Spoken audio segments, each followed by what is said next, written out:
3절 참으로 나는 전능자에게 말씀하려 하며 하나님과 변론하려 하노라. 23절 그리하시고 주는 나를 부르소서 내가 대답하리이다. 혹 내가 말씀하게 하옵시고 주는 내게 대답하옵소서. 오늘 이 시간 우리가 욥기 13장의 내용을 가지고 하나님의 말씀을 함께 나눌 수 있기를 원합니다. 계속해서 이제 욥은 친구들과 대화를 하는 장면에 있습니다. 우리가 그저께 묵상했던 것처럼 이 소발이라는 사람이, 소발이라는 욥의 친구가 욥에게 했었던 말에 대하여 욥이 이제 그 말에 대한 대응을 하는 그런 이제 장면입니다. 그런데 참 우리가 보면서 느낄 수 있는 것은요, 이 친구들이 처음에는 그 대화의 이야기들이 이 격이 있다가 점점 더 그 대화의 수위가 강해진다라는 것을 우리가 살펴볼 수 있게 됩니다. 욥은 사실 어제부터, 그러니까 12장부터 자신의 이제 상황을 그렇게 변호하는 모습을 보게 되는데요. 오늘의 이제 이야기를 보면은 이렇게 시작을 하게 됩니다. 나의 눈이 이것을 다 보았고 나의 귀가 이것을 듣고 깨달았느니라.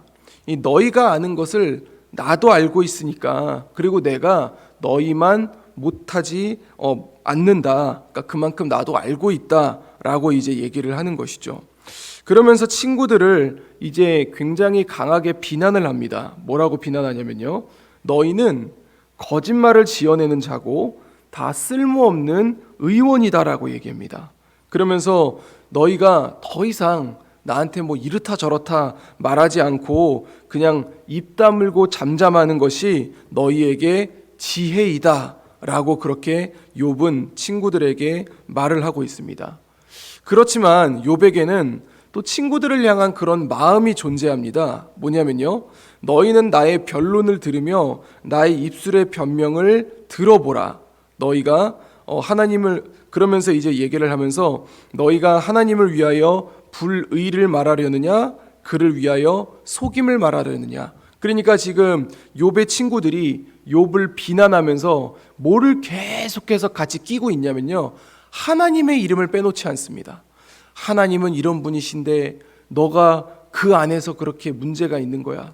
자기 생각을 막 얘기하면서 거기다 계속해서 하나님을 추가함으로써, 하나님을 끼워 넣음으로써 어떻게 하는 거겠습니까? 내 말은 옳은 말이야 라는 식으로 얘기하는 너희의 말투가 문제가 있다라는 것을 얘기하는 겁니다. 만약에 하나님이 너희의 말과 너희의 삶을 감찰하신다면 너희는 감당할 수 있겠느냐 라고 이제 이렇게 얘기를 하는 것이죠. 그러면서 너희의 격언, 너희가 나한테 했던 말들은 재 같은 속담이요, 이제 다 태워버리고 마는 그런 재 같은 속담이요, 너희가 방어하는 것은 토성이니라 라고 그렇게 이야기를 하게 됩니다. 그러면서 이제 욥은 이제 이렇게 얘기를 하죠. 너희는 내 말을 분명하게 들어라. 내가 너희 귀에 알려줄 것이 있느니라 라고 하면서 20절부터 욥은 하나님 앞에 기도를 하기 시작을 합니다. 그래서 하나님께 간구하는 것이 있는데요, 두 가지의 일이 있습니다. 그러면서 뭐라고 얘기하냐면은, 첫 번째는 주의 손을 내게 대지 마시오며. 그러니까 욥은 지금까지 자기가 당하고 있는 고난을 누가 줬다고 생각하냐면 하나님이 줬다라고 생각을 하고 있습니다. 그런데 이제 욥이 이렇게 이야기하는 것은 뭐냐면, 우리가 앞에서 봤듯이 욥이 하나님께 말하는 것처럼 제가 더 이상은 견딜 수가 없겠습니다. 하나님, 나 지금 너무 힘듭니다. 그러나 내가 하나님께 지금 기도하오니 하나님, 저에게 더 이상 손을 대지 마옵소서. 그 얘기가 뭐냐면, 하나님이 나에게 손을 대시면 저 하나님께 이야기를 할 수가 없어요. 그러니까 이 이야기를 할 동안만큼은 절 좀 그냥 내버려 두세요 라는 것이고요. 그 다음에 두 번째는 주의 위엄으로 나를 두렵게 하지 마십시오 라고 얘기를 하는 겁니다. 왜 욥이 이 이야기를 하냐면, 구약에 있었던 이제 사람들이 가지고 있는 그 생각이 중요한데요, 우리 시대에 우리는 하나님이라고 생각하면 가장 먼저 생각하는 것이 사랑을 떠올리게 됩니다. 그러면서 사랑의 하나님, 은혜의 하나님, 심지어 저도 기도할 때 보면은 사랑과 은혜가 충만하신 하나님 그렇게 얘기를 하거든요.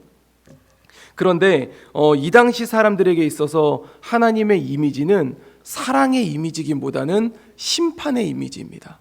그래서 구약 성경을 보면은 그 구약 성경에 나오는 인물들이 하나님이 임재하시는 장면을 보면 다 땅에 엎드리면서 뭐라고 얘기하냐면은 주여 떠나가시옵소서 나는 죄인이로소이다 그렇게 얘기를 합니다. 왜냐하면 내가 하나님을 만나면 자기는 어떻게 되니까요?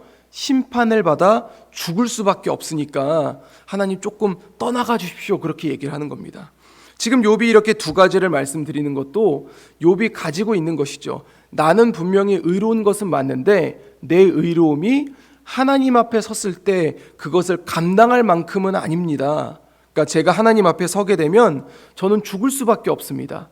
그러나 저 하나님한테 꼭 얘기하고 싶은 게 있습니다. 그러니까 그때까지는 저 심판하지 마시고 조금만 기다려주세요 라는 의미를 가지고 이렇게 두 가지를 이야기를 하고 있는 것입니다. 그러면서 욥은 얘기를 하죠. 하나님, 제가 얼마나 죄가 많은 거죠? 제가 왜 이렇게까지 당해야 되는 거죠? 라고 얘기를 하면서 본인의 상황에 대해서 얘기를 하는데요. 그러면서 나는 썩은 물건에 낡아짐 같으며 좀 먹은 의복 같은 게 지금 내 현재 모습입니다 라고 하면서 오늘 13장의 이야기는 마무리하게 됩니다. 주 안에 사랑하는 성도 여러분, 오늘 욥기 13장은 우리에게 있어서 정말 한 가지 도전을 주는 내용이 있습니다. 우리는 어쩌면 계속해서 욥과 욥의 친구들의 대화를 이렇게 보면서 맨날 이 사람들 티격태격하네. 서로 이제 친구들은 욥을 이제 비난하고 욥은 거기에 대해서 답변하네. 뭐 내용이 별 차이가 없겠는데? 라고 생각할 수 있지만 욥기 13장은 우리에게 있어서 적지 않은 도전을 주고 있고 그리고 이들 안에서도 굉장히 성장된 모습을 보여주게 됩니다. 이게 어떤 것이냐면요. 우리가 신앙생활을 하다 보면 힘들 때가 있습니다. 그리고 어려울 때가 있습니다. 그럴 때 우리가 이제 가장 뭐를 먼저 하게 되냐면은 인간적으로 내 주변에 있는 사람과 대화를 하게 됩니다. 그리고 대화를 하면서 이 사람 얘기 들어보고 저 사람 얘기 들어보고 그러면서 우리 가운데 위로를 얻고 싶기도 하고 때로는 그 해결책을 찾고 싶어 하기도 합니다. 그런데 그렇게 이야기를 하면서 어떤 문제가 발생하냐면 계속해서 우리의 어려움과 우리의 상황을 인간적인 방법으로 해결하려고 한다는 겁니다. 지금 욥과 욥의 친구들의 이야기를 보면 이들이 가지고 있는 그 어려운 상황을 가지고 하나님 앞에 나아가는 것을 볼 수가 없었습니다. 계속해서 이들은 친구들과 대화하다 보니까 야 네가 잘못했네. 나 잘못한 거 아니라고 계속해서 그 대화의 연속이거든요. 그런데 13장에 기록되고 있는 이야기가 뭐냐면 바로 3절의 이야기입니다. 욥이 뭐라고 얘기를 하냐면요. 계속 얘기를 하다가 3절에 뭐라고 얘기하냐면 참으로 나는 전능자에게 말씀하려 하며 하나님과 변론하려 하노라 라고 그렇게 얘기를 합니다. 욥이 친구들과 대화를 하다 보니까 도저히 이제 이게 답이 나오지를 않는 거예요. 계속해서 비난만 하다 보니까 욥이 이제 여기서 무슨 얘기를 하냐면은 야, 너 더 이상 얘기하지 마. 나 이제 이 문제 가지고 하나님께 나아갈 거야. 라고 그렇게 얘기를 하는 거죠. 그러면서 13절 얘기를 합니다. 친구들이 이런 생각을 가질 수 있어요. 너 진짜 하나님 앞에 갈 거야? 그러다 너 죽을 수도 있어. 라는 얘기가 온 거죠. 심판의 하나님이니까.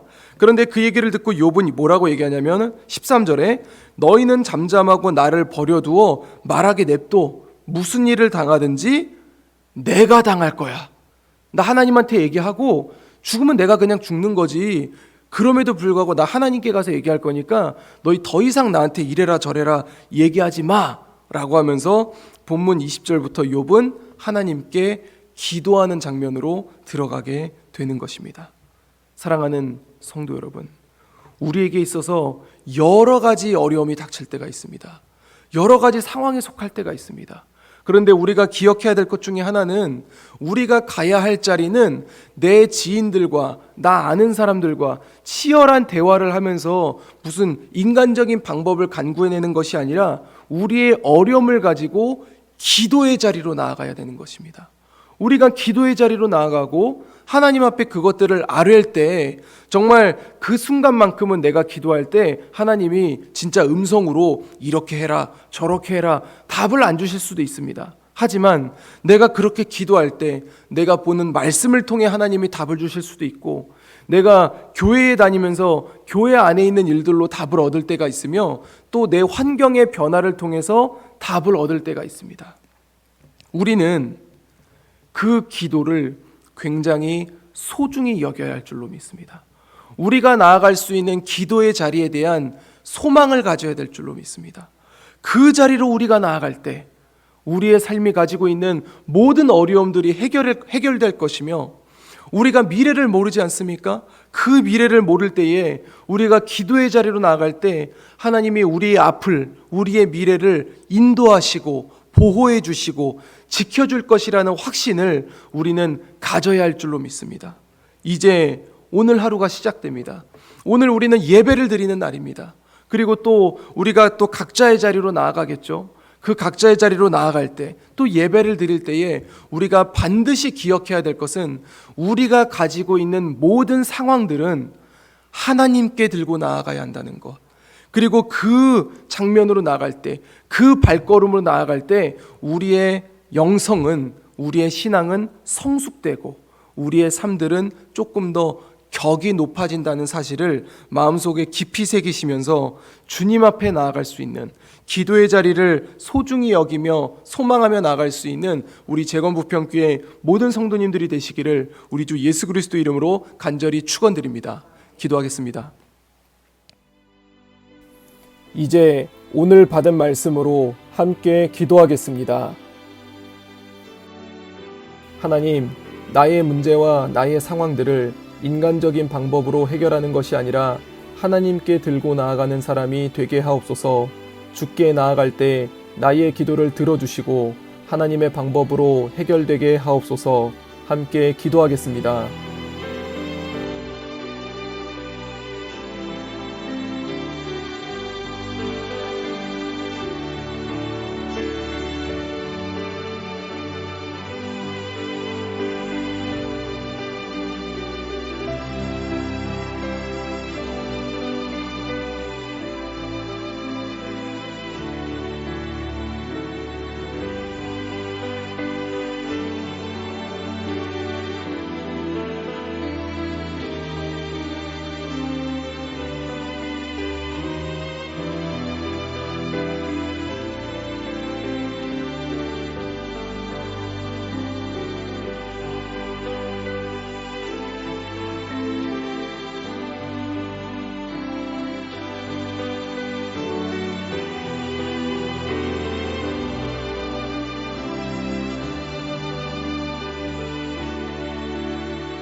이제 오늘의 기도 제목을 가지고 합심하여 기도하도록 하겠습니다. 첫 번째 기도 제목입니다. 이제 거리두기가 끝난 만큼 교회에서도 회복을 위한 준비를 하고자 합니다. 각자의 생각과 뜻이 다를 수는 있지만 주님의 교회를 세운다는 목적을 두고 하나가 될 수 있기를 소망합니다. 주님, 우리의 마음을 모아 주시옵소서. 함께 기도하겠습니다.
두 번째 기도 제목입니다.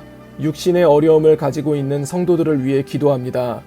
대부분의 사람들은 거리두기 해제로 인해 자유를 누릴 수 있지만 육신의 불편함을 가지고 있는 지체들은 그렇지 않습니다. 주님, 이들의 마음을 위로해 주시고 빠른 회복이 일어날 수 있게 하옵소서. 함께 기도하겠습니다.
세 번째 기도 제목입니다.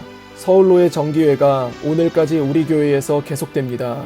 주님, 각 교회가 합력하여 하나 될 수 있게 도와주시고 앞으로 우리 교단을 어떻게 세워나갈 것인지에 대한 지혜를 허락하여 주시옵소서. 함께 기도하겠습니다.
이제 개인의 기도 제목을 가지고 하나님 앞에 기도하시기 바랍니다.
수고하셨습니다. 오늘도 하나님의 인도하심 가운데 승리의 하루를 보내시는 우리 재건부평교회 모든 성도님들이 되시기를 주님의 이름으로 축복합니다.